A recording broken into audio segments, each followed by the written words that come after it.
Hi, welcome to the Whitney Museum of American Art. I'm Drew Sawyer, the Sandra Gilman Curator of Photography. And I'm Marcela Guerrero. I'm the DiMartini Family Curator. And we're both the curators of the Whitney Biennial 2026. So come with us.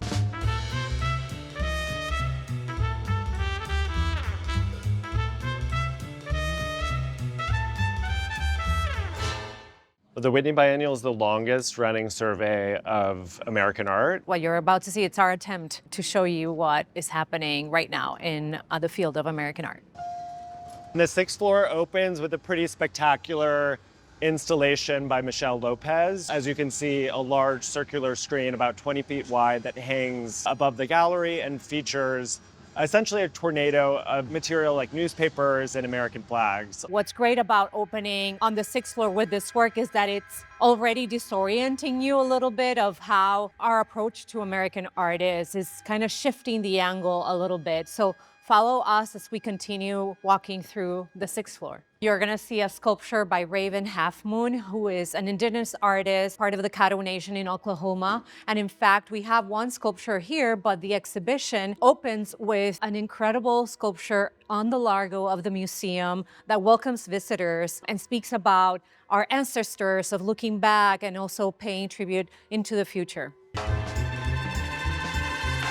When organizing the exhibition and really designing its layout, we've really thought a lot about how different galleries could convey specific emotions or aesthetics. So here, a lot of these artists are dealing with different ideas of civic infrastructure, but they all have a fairly kind of conceptual, institutional critique approach that I think coheres the gallery around kind of a singular mood aesthetic that is fairly dry. And I think we wanted to keep some rooms really open and have a lot of dialogue between the works. A big through line of the exhibition is relationality, how the infrastructures around us dictate a little bit of those relationships that we see in American society today.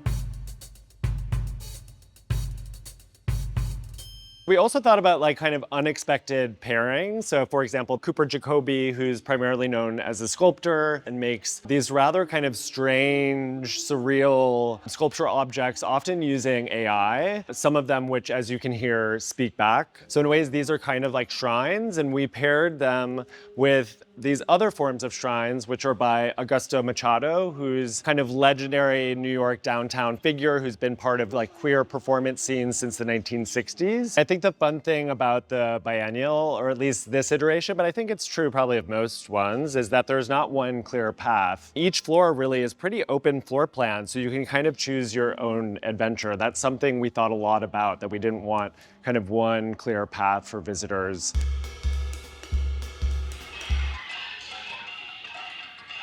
So you can see as part of the installation, we actually sourced 20 vintage radios, which was a whole process searching for them on eBay, fixing many of them that came broken. The artist Akianda is really pleased with how it turned out. We also paired this installation with a new commission by Nani Chacon, who created these really spectacular sculptures that are based on electrical transmission towers. I also love the conversation that it ends up creating between these radios, which are of course being transmitted, and these transmission towers. The idea of broadcast and broadcasting as a method to bring people together, I think is very palpable in this conversation, this dialogue between Aki and Nani. Also, we learned during the process of research that Maceda originally wanted to call the piece Atmosphere. And again, it kind of brings it back to this idea of atmosphere and mood, which is really what this biennial is all about.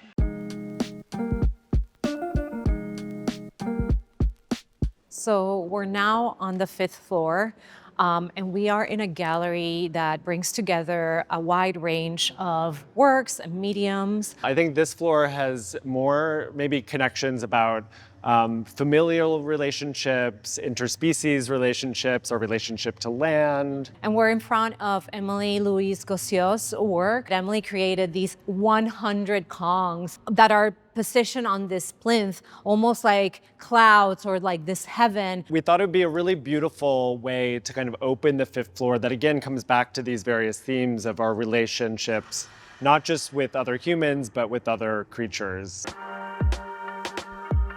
This biennial has quite a number of video and film installations of various kinds. Some are more documentary in nature, essayistic. Some are more fun. For example, here we have a film by the collective Kakahi Wahi from Honolulu, which is a 20-minute workout which is done at Captain Cook's monument. And we encourage visitors, if they're able to participate in this workout in the galleries as well. We've done it ourselves. Yeah.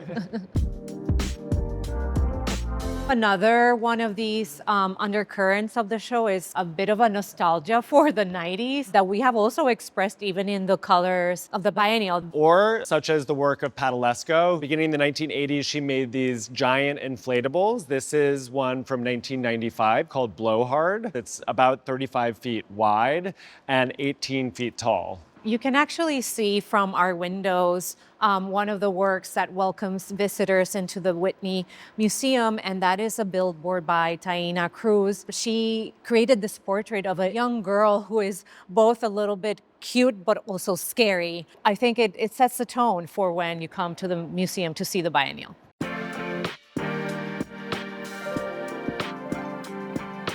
Meeting with over 300 artists, we wanted those conversations to lead us and think about what are the through lines or what are kind of common things that these artists are talking about, grappling with through their work.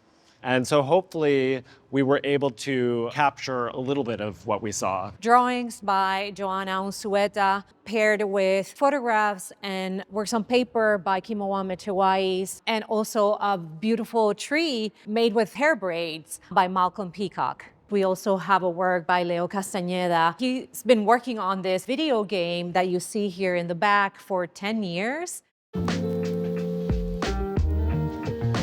This gallery is not just a great moment to highlight the works of Andrea Fraser. We're pairing her work with that of her mother, Carmen de Monteflores. What's great about this gallery is that we also have works by Noor Mubarak. She wanted to create this epoxy resin painting sculpture of when she was pregnant. I like to say that there's 4 generations in this gallery with Noor, her baby, Andrea, and her mother.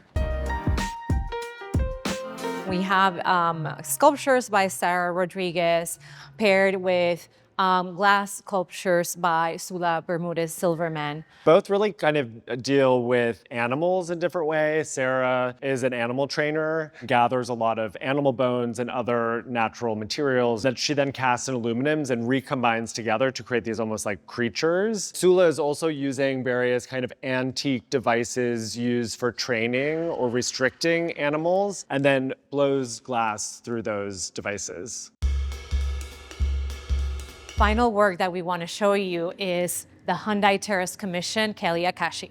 As you can see, it's a really large space. Kelly proposed something extremely kind of minimal, and I love the way it almost looks like part of the cityscape up here when you look out over it.